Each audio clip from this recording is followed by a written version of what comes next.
Good morning, students. This is Monica, and you are attending the online class of economics conducted by Vivekanand Senior Secondary School, Bani. This is the last topic of our chapter 7. Yesterday we read about the consumption function. Today we are going to start our new topic, which is saving function. Saving function क्या होता है? जिस तरह से consumption function क्या था? Y is equal to C plus S. Y is equal to C plus S होता है ना, ठीक है।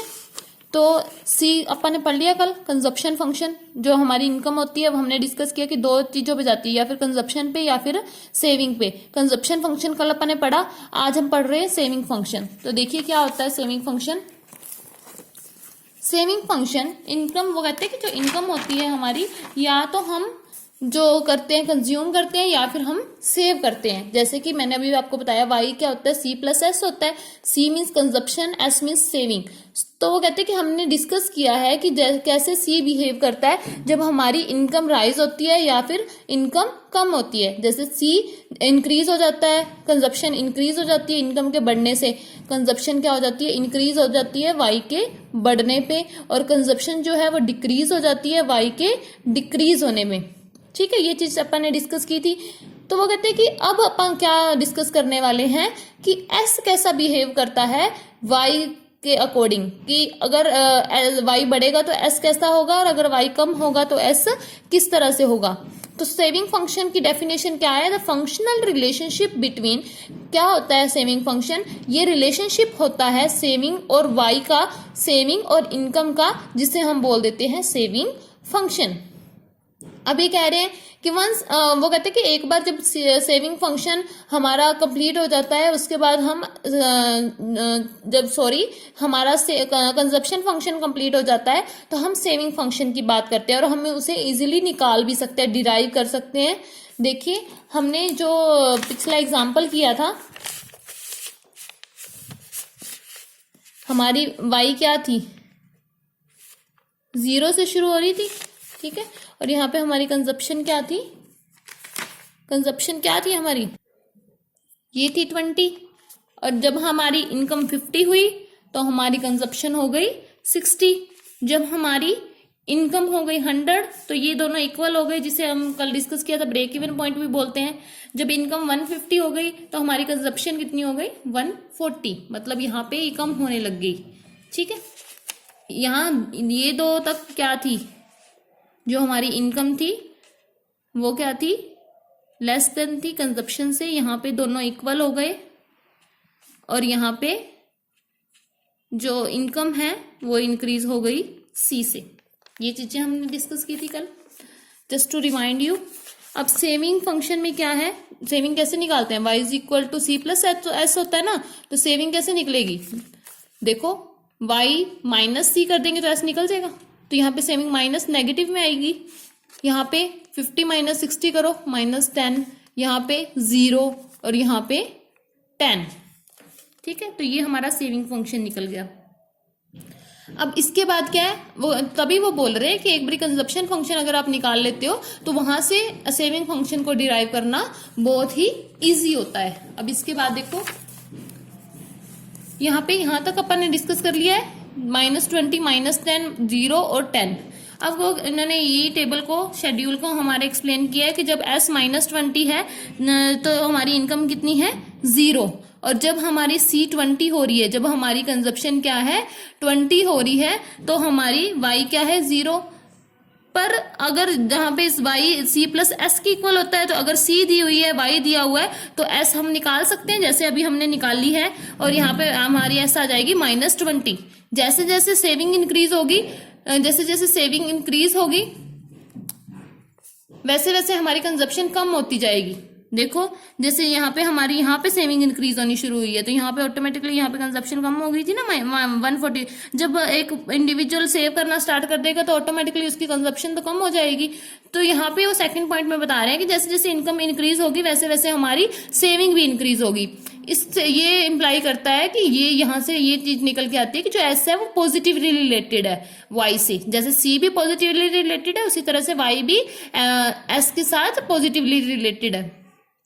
थर्ड पॉइंट में इन्होंने बताया कि जो एस है वो लोअर रहता है वाई से, इट इज नेवर, एस जो होता है हमेशा जो इनकम से कम ही रहता है, ये कभी भी ग्रेटर नहीं होता वाई से, क्योंकि जो एस है वो सिर्फ वाई का एक पार्ट है। अब आगे देखिए, इसी टेबल को हम डायग्राम की फॉर्म में शो करते हैं। जैसे कि इन्होंने ये बनाया है टेबल, इसी बेसिस पे अब हम डायग्राम बना रहे हैं। वाई एक्सिस पे हमने सेविंग ले लिया, एक्स एक्सिस पे हमने इनकम ले लिया। अब यहाँ पे क्या है, नेगेटिव से शुरू हो रहा था ना, यहाँ पे -20 है, जीरो के नीचे माइनस में होते हैं फिगर्स। तो यहाँ पे फर्स्ट जब इनकम जीरो है, इनकम जब जीरो है तो यहाँ पे क्या है, अब हमारी जो सेविंग वो -20 है, इसलिए यहाँ पे इस पॉइंट से सेविंग के कर्व को ड्रॉ किया गया है -20 से। और उसके बाद क्या है, जब हमारी 50 है तो -10 है, इसके बाद 100 पे, यहाँ पे 100 पे कितनी है सेविंग, जीरो है ना, तो ये जीरो दिखा दी। अब इसके बाद 150 पे, 150 जब हमारी इनकम है तो हमारी सेविंग कितनी है, 10 रुपीज है ना सेविंग। तो इस तरह के से इसका फिगर बनेगा, और ये जो स्लोप है ये नेगेटिव से शुरू होकर पॉजिटिव की तरफ जाएगा। अब इसकी एक्सप्लेनेशन दी हुई है कुछ बुक में, वो देखिए। वो कह रहे हैं कि जो अबव फिगर है इसमें क्या दिया गया है, एस लाइन जो है वो स्टार्ट हो रही है -20 से। ये शो करती है कि जब y 0 होता है तब एस सेविंग जो होती है वो -20 में होती है, क्योंकि कुछ ना कुछ मिनिमम लेवल ऑफ कंजप्शन होता है या फिर ऑटोनोमस कंजप्शन होती है इंडिविजुअल्स के द्वारा। एस लाइन जो होती है वो पॉजिटिवली स्लोप्ड होती है, क्योंकि जो एस है और y है उसका पॉजिटिव रिलेशन है। हायर वाई होगा, जैसे जैसे वाई बढ़ेगा, जैसे जैसे इनकम बढ़ेगी, उसके साथ हायर एस जो हमारी सेविंग है वो भी हायर होती जाएगी। जो एस लाइन है वो क्रॉस करके जाती है, ये देखो एक्स एक्सिस को क्रॉस करके जा रही है जब हमारी वाई 100 होता है, जब हमारा वाई 100 होता है तो यहाँ पे आके ये क्रॉस करती है एक्स एक्सिस को, ठीक है।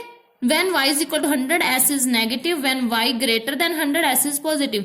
जब y 100 होता है तब हमारी, जब देखो y यहाँ पे 100 है, जब इनकम जो है हमारी 100 है तब हमारा y नेगेटिव में यहीं पे है ना अभी, ठीक है। जब y ग्रेटर देन, यहाँ पे ग्रेटर देन जो हमारी इनकम है जो ग्रेटर देन 100 हो गई तो हमारे फिगर में क्या हो गया, s क्या हो गया, पॉजिटिव हो गया, ठीक है। अब नेक्स्ट है, जैसे हमने उसमें किया था slope of S line, marginal propensity to consume किया था ना, इसी तरह इसमें क्या करते हैं, स्लोप लाइन ऑफ, जैसे मार्जिनल प्रोपेंसिटी टू कंज्यूम किया था वैसे ही क्या होता है, मार्जिनल प्रोपेंसिटी टू सेव होता है सेविंग फंक्शन में। मार्जिनल प्रोपेंसिटी टू सेव, इसमें क्या लिया जाता है, मार्जिनल प्रोपेंसिटी टू सेव में, मार्जिनल प्रोपेंसिटी टू सेव पहले मीनिंग क्या होता है देखो, ये मार्जिनल प्रोपेंसिटी टू क्या होता है, एक रेट होता है, it is a rate at which s increases, saving मतलब इंक्रीज होती है in response to increase in y। ये एक ऐसा रेट है जिस रेट पे s इंक्रीज होगा y के इंक्रीज होने पर, ठीक है। या फिर इसको बोल देते हैं, और इसे बोल देते हैं एडिशनल इनकम जो हमारी दैट गोज टू सेविंग, जो हमारी एडिशनल इनकम जो सेविंग की तरफ जा रही है उसे हम बोल देते हैं मार्जिनल प्रोपेंसिटी टू सेव। और तीसरे तरीके से इसे कैसे दिखा सकते हैं, ratio between change in S and change in Y. Change in S क्या है, डेल्टा एस लिख सकते हैं, या फिर इसे लिख सकते हैं एडिशनल सेविंग, ठीक है। चेंज इन वाई क्या है, एडिशनल इनकम। तो यही रेशियो जो होती है चेंज इन एस की और चेंज इन वाई की, उसे ही हम बोलते हैं एमपीएस, मतलब मार्जिनल प्रोपेंसिटी टू सेव। जैसे यहाँ पे देखिए हमने ये किया था कि यहाँ पे हमारी इनकम जो कितने से राइज हो रही है, 100 से 50 हो रही है, इसका मतलब चेंज इन इनकम कितनी है, 50 है ना, ठीक है। तो यहाँ पे चेंज इन सेविंग कितनी है, 0 से 10 हुई है, मतलब कि चेंज इन सेविंग कितनी है, 10, ठीक है। तो इसी चीज को हम एमपीएस में लिखेंगे। देखिए चेंज इन एस कितना था, 10, चेंज इन वाई कितना था, 50, ठीक है, तो इसका आंसर यहाँ पे क्या निकल के आ गया 0.2। और ये 0.2 क्या डिक्टेट कर रहा है, 0.2 क्या रेफर कर रहा है, 0.2 रेफर्स कि जो हमारी एडिशनल रुपी ऑफ इनकम है, कि जितना एवरी एडिशनल रुपी जो हमारा है इनकम का इन्वॉल्व्स ओनली 20% इन सेविंग, कि जो हमारी एडिशनल इनकम जितनी भी हमें अर्न हो रही है उसका सिर्फ हम 20% क्या है दे रहे हैं सेविंग पे। ठीक है, अब इसमें दो चीजें और आ जाएंगी कि हमने किया था, उसमें किया था कि एमपीसी और एपीसी दोनों डिफरेंट कंसेप्ट हैं, उसी तरह से इसमें क्या है एपीसी और एमपीएस जो यहाँ पे आएगा एपीएस और MPS are two different concepts.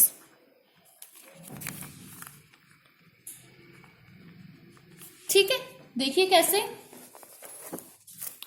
ये यहाँ पे लिख रहे हैं कि जो एपीएस होता है ये और एमपीएस होता है, ये दोनों डिफरेंट कंसेप्ट्स हैं, क्योंकि जो एपीएस होता है वो टोटल सेविंग की और टोटल इनकम की रेशियो लेता है, जबकि एमपीएस जो है एडिशनल सेविंग की और एडिशनल इनकम की क्या लेता है रेशियो लेता है। जैसे एपीएस है वो एस अपॉन वाई होगा और एमपीएस होगा वो चेंज इन एस, यहाँ पे डेल्टा लग जाएगा एस के साथ और वाई के साथ, change in S upon change in Y हो जाएगा। तो यहाँ पे एपीएस क्या था 10 और हमारा y क्या था, एपीएस कैसे निकलेगा, एस हमारा टोटल कितना था 10 और टोटल हमारा y कितना था 150, यहां से हमारा रेशियो निकल गई। ठीक है, ऐसे ही हमारा change in S upon change in y करने से क्या निकल गई एमपीएस की रेशियो निकल गई। एपीएस और एमपीएस में आपने कंफ्यूज नहीं होना है, बिल्कुल दोनों अलग अलग कंसेप्ट हैं, और यहाँ पे एपीएस में टोटल सेविंग लेते हैं जबकि एमपीएस में एडिशनल सेविंग लेते हैं हम। नेक्स्ट ये सारा सेम है, आगे आपने एल्जेब्रिक प्रेजेंटेशन में क्या है जो एस होता है वो माइनस जो हमारा सी था उसमें क्या था, यहाँ पे जो सी बार होता है वो पॉजिटिव में होता है, पर इसमें क्या है थोड़ा फॉर्मूला में अलजेब्रा में आपके इस अलजेब्रिक फॉर्मूले में चेंज है, यहाँ पे सी के आगे माइनस लग जाएगा और यहाँ पे बी वाई था उसमें, यहाँ पे 1 माइनस बी, फिर दोनों को मल्टीप्लाई करेंगे वाई से। माइनस सी बार क्या इंडिकेट कर रहा है कि वैल्यू ऑफ एस क्या थी जब हमारा वाई 0 था, जैसे वहां पे सी बार ऑटोनोमस कंजप्शन थी, यहाँ पे हमारा एस नेगेटिव में होता है जब वाई 0 होती है, तो इसलिए यहाँ पे माइनस सी बार लगाया है। ठीक है, और बी क्या होती है हमारी स्लोप ऑफ लाइन होती है, स्लोप ऑफ लाइन का मतलब है कि स्लोप ऑफ लाइन के किस रेट से हमारा एस चेंज हो रहा है वाई के चेंज होने पे, वो चीज ले लेंगे और 1 माइनस बी कर देंगे, मतलब 1 में से जो हमारी स्लोप ऑफ लाइन है वो रेट जो है वो माइनस कर देंगे। तो ये आपका टॉपिक आज का यही कंप्लीट होता है और इसी के साथ आपका चैप्टर भी कंप्लीट हो रहा है। तो स्टूडेंट्स आपने यहां तक अपने नोट्स पूरे चैप्टर के कंप्लीट कर लेने हैं और रिवाइज करते रहना है साथ के साथ। Thank you so much.